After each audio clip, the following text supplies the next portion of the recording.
Hello everybody, welcome back to a new video. Today I want to talk about mastering and how I do mastering. I'm going to show off my mastering chain and give you hopefully a few tips you can use yourself. And there's not a lot to it. It's going to be more about the philosophy than the actual chain itself, because it's 4 plugins doing basically one thing, and it's just making the track louder. And there's a little bit of a tone shift going on throughout the track, and I will explain that as well. Before we get into it, you might see that I've dressed up for this one. That's because I hit 1,000 subscribers, which is an amazing milestone. It wasn't possible without you guys supporting me, which is really amazing, and seeing 1,000 people enjoying my content enough to actually subscribe to my channel is one of the best feelings that there is.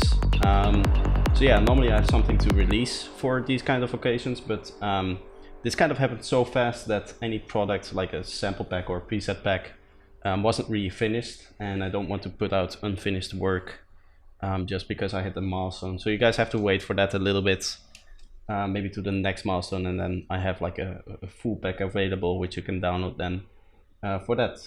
But with that being said, let's actually get into the video. Alright, so here we have the project that I want to show you. This is an upcoming release of mine, which will be out hopefully very soon. I'm aiming for in the next 2 weeks, because I haven't posted any music recently. So yeah, with that being said, I'm going to show you the mix version, so before the mastering. That's this version here.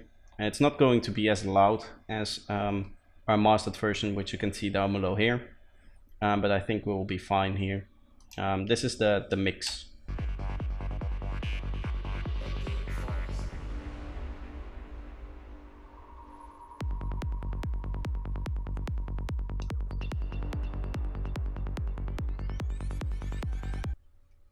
Okay, so that's the mixed version, and then we're going to listen to the mastered version again. Again, this is going to be louder, so you already hear that the difference in loudness. I just wanted to kind of show you how much louder it's going to be in terms of the waveform, so you have an idea what I'm aiming for when I'm actually mixing, and this is kind of the target level I seem to aim for here.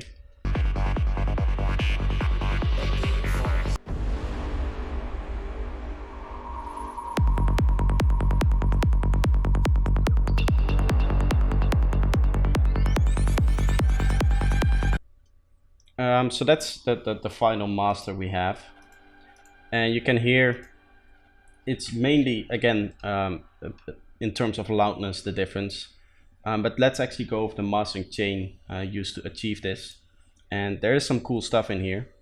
First, what I'd like to do is do some stereo work. This is kind of a safety measure, making sure that my bass is mono and that the high end is a little bit wider and the low mids is a little bit lower. And I also tend to use this exciter, which here I've set up to 100%, which normally I don't set it that high. Same for these smaller exciters here in the higher ranges. This is basically a saturation unit, so that gives it a little bit more color. Normally I don't, as I said, tend to set it this high, but for this track that kind of just worked nicely. So that's where it's at. So this does both stereo stuff as well as making it a little bit more colorful through saturation, which is really nice. Then we have a dynamics processor, and here there's something interesting going on, which I often do. If we look at the thing here, you can see that the bands here, usually I either set it to just the sub frequency or the sub frequency and the first harmonic, and in this case I did it with the first harmonic. If I play the actual bass, you can see that right here. You can see that it's sitting just below our second harmonic or our third harmonic. So these get compressed together, and then I have these kind of arbitrarily set to whatever I like. And what I do is I basically use their dance preset here, and then just turn down on the ratio on both the sub and maybe some of the other ones. I don't think I touched these. They seem to be untouched because they're whole numbers. But I kind of go around and make some edits to this preset where where I like, and in this case I did the ratio for a sub bass so it wouldn't attack the compressor that hard as it would usually do. So that's what I do here, and this is just mainly coloring and also making it a little bit louder. Again, I tend to do that the loudness in stages, as you can also see from my limiter setup. As you can see, I have two limiters in this case. We have one here set to punchy, seating to 0, very normal stuff for dance music. And then I'm driving it a little bit.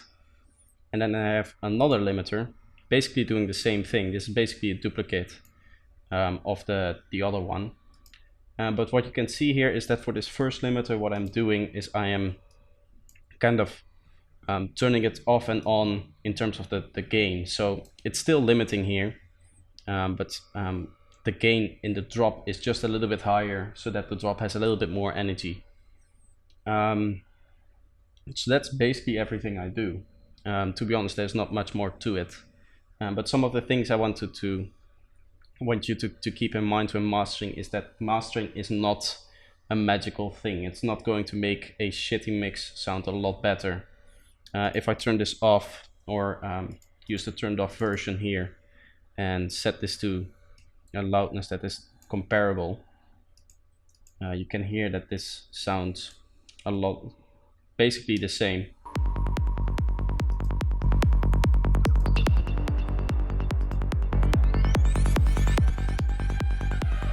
There are very slight tonal changes, and that's because let me turn this off, it's annoying. And that's because I mainly focus on the mix and I make sure that the mix is right, and then I master. But I don't master at the end of my session. That's another thing I don't tend to do.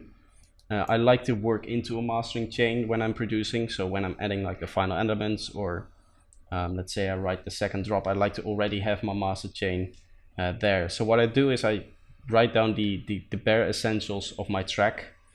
So the kick, the bass, the main lead elements, the majority of the effect sounds, and obviously the vocals and stuff like that. Anything that's really present in the track is already there. And then I'll arrange like a first drop with all of those elements, and then I do my master, and then I start adding some more right the rest of the track. And that's because I tend to get burnt out on a track a lot, and when I do that, it's better for me personally to have the track sounding just a little bit louder and a little bit better that way, so that I can focus a bit more on it and I'm closer to the end product. And yeah, so that's the reason why I don't tend to master at the end of a session, which is something you should can totally do if you want. You can still you know, write your full track, then do a mix down, and then do a final master. I just personally don't like that technique very much. So there's that. And that's going to cover it all for today. Again, thank you all so much for the 1,000 subscribers. It's just amazing to be here, and to have so much support in so little time is amazing. And yeah, if you're new here, feel free to subscribe, and if you like the video, leave a like, and I hope to see you guys next time. Bye bye.